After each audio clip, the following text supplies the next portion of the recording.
We are kicking things off with massive news from space. SpaceX has successfully launched a Falcon 9 rocket carrying satellites for the U.S. National Reconnaissance Office, or NRO. This mission, NROL-172, marks the second launch for the agency this year, and while the details of the classified reconnaissance satellites remain tightly guarded, the successful reuse of the Falcon 9 booster shows SpaceX is continuing to drive down launch costs for critical U.S. intelligence missions. This is a huge step for national security infrastructure. Stop using your finger for notes, sketches, and edits. This Jam Jake stylus pen gives your iPad a smoother, more precise writing feel with palm rejection so your hand can rest naturally on the screen. It charges fast, works for hours, and comes with replacement tips. Perfect for school, work, or creative projects. Check the link in the comments to grab it on Amazon. Next up, we dive deep into the wild world of SpaceX's upcoming initial public offering. We are looking at why this IPO is being called full of giant red flags, focusing on the astronomical valuation they are targeting, potentially reaching $2 trillion, and the incredibly ambitious, almost unbelievable pay packet set by Elon Musk.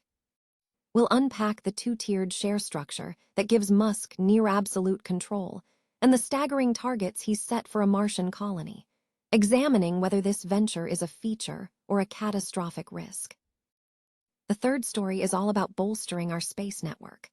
Globalstar announced that their HIB-LEO 4 replenishment satellites will be launched by a SpaceX Falcon 9 rocket on Sunday, May 17, from Cape Canaveral. These satellites are crucial for replenishing Globalstar's existing low Earth orbit constellation, ensuring continued network resilience and service reliability for customers worldwide, according to CEO Dr. Paul E. Jacobs. Find out how this launch supports the company's long-term strategy for resilient satellite services. And finally, the biggest rocket ever built is getting ready for its debut.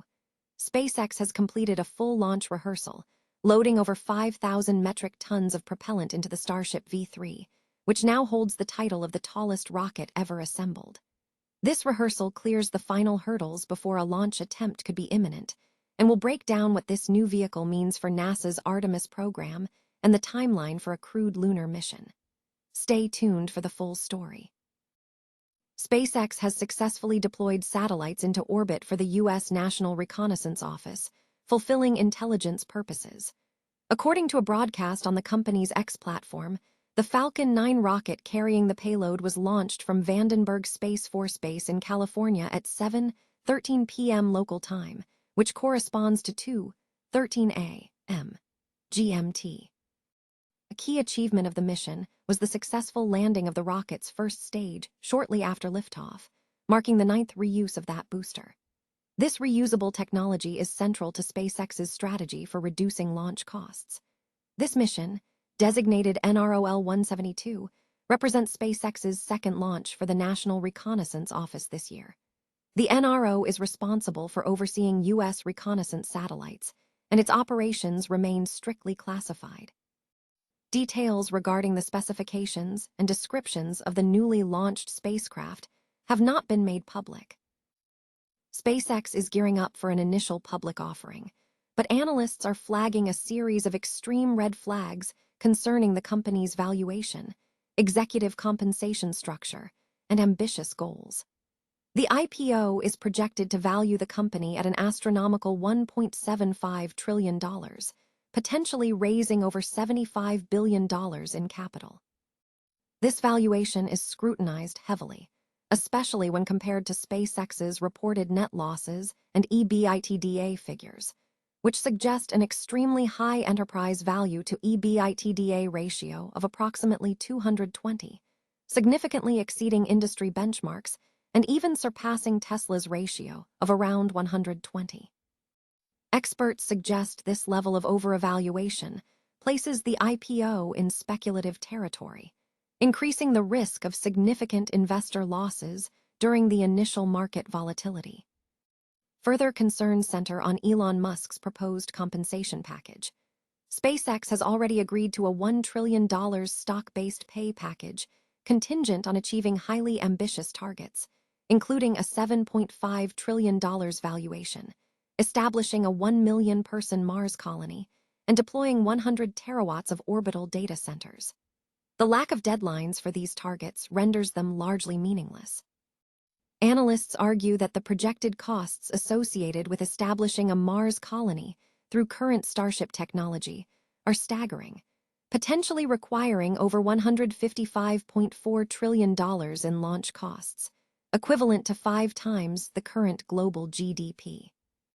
Furthermore, critics point to the lack of proven progress with Starship, noting significant technical hurdles, including achieving orbit, increasing payload capacity, and developing reliable in-transit life support. That suggests the timeline for achieving these goals is unrealistic. The most structural concern highlighted is the proposed two-tiered share structure for the IPO. This plan grants Musk supervoting shares, effectively ensuring he maintains majority control over SpaceX, making it nearly impossible to remove him as CEO. This concentration of power is viewed by observers as authoritarian and a dangerous structural flaw for a publicly traded company. Overall, the combination of extreme overevaluation, seemingly unattainable performance metrics, and highly concentrated control structures has led many observers to question the viability and ethical foundation of the SpaceX IPO, suggesting the current trajectory presents substantial risks for investors. SpaceX is set to deploy Globalstar's LEO 4 replenishment satellites on a Falcon 9 rocket, aimed at bolstering the reliability of the existing low Earth orbit constellation. The launch is scheduled for Sunday, May 17, commencing within a 14-minute window starting at 8:50 a.m. ET from Cape Canaveral Space Force Station in Florida. This mission is crucial for replenishing the current generation LEO constellation, ensuring continued network resilience and service reliability for Globalstar's satellite communications offerings. The launch underscores Globalstar's ongoing investment in its current infrastructure as the company advances its broader network roadmap. Dr. Paul E. Jacobs, Chief Executive Officer of Globalstar, stated that the launch is another important step in sustaining and strengthening the infrastructure our customers rely on every day, emphasizing that replenishing the existing constellation is critical to delivering resilient satellite services globally.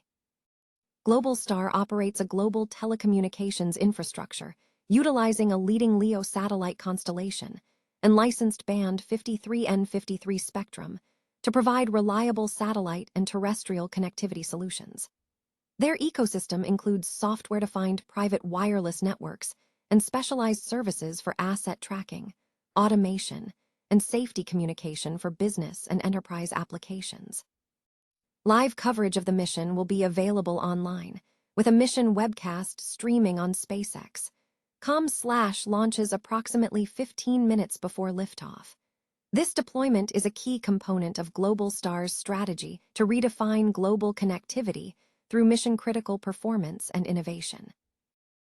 SpaceX has completed a critical launch rehearsal for its Starship V3 vehicle, successfully loading cryogenic propellant into the fully stacked system, signaling that a launch attempt could occur within days. The vehicle currently stands as the tallest rocket ever assembled at 408.1 feet, edging out the V2 predecessor by approximately 4 feet. More significant than the height, however, is the internal upgrade package.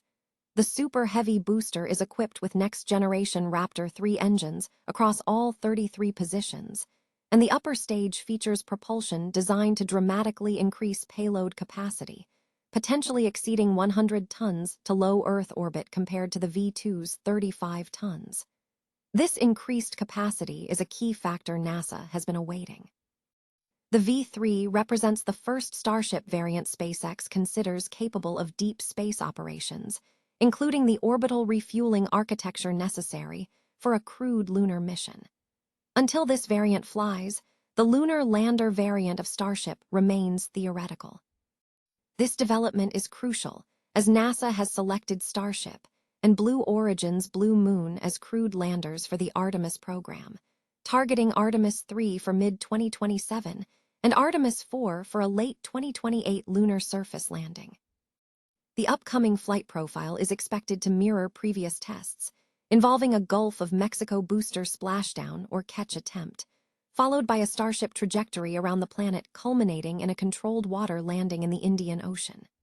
The vehicle incorporates significant changes, including new engines, enhanced thermal protection, and plumbing required for in-space propellant transfer, all representing a high-risk, high-reward first flight. The outcome of this flight is viewed as a proxy for the future of commercial space hardware supporting NASA's lunar strategy. A successful flight would elevate SpaceX from a prototype developer to a credible moon contractor, fundamentally reshaping the timeline and calculus for the Artemis program and the parallel Blue Origin effort. Conversely, failure could intensify schedule pressures on NASA's lunar timeline. SpaceX has not set a formal launch date, but the rehearsal suggests the company is operating with an imminent launch window, pending FAA clearance and weather conditions over South Texas. Observers are closely monitoring 3 key metrics for the attempt: the flawless ignition and burn of all Raptor 3 engines on the booster, the integrity of the upper stage during re-entry, and the chosen landing strategy, either a booster catch or a water landing. These elements will dictate the pace of hardware development for both contracted lunar lander programs throughout the decade.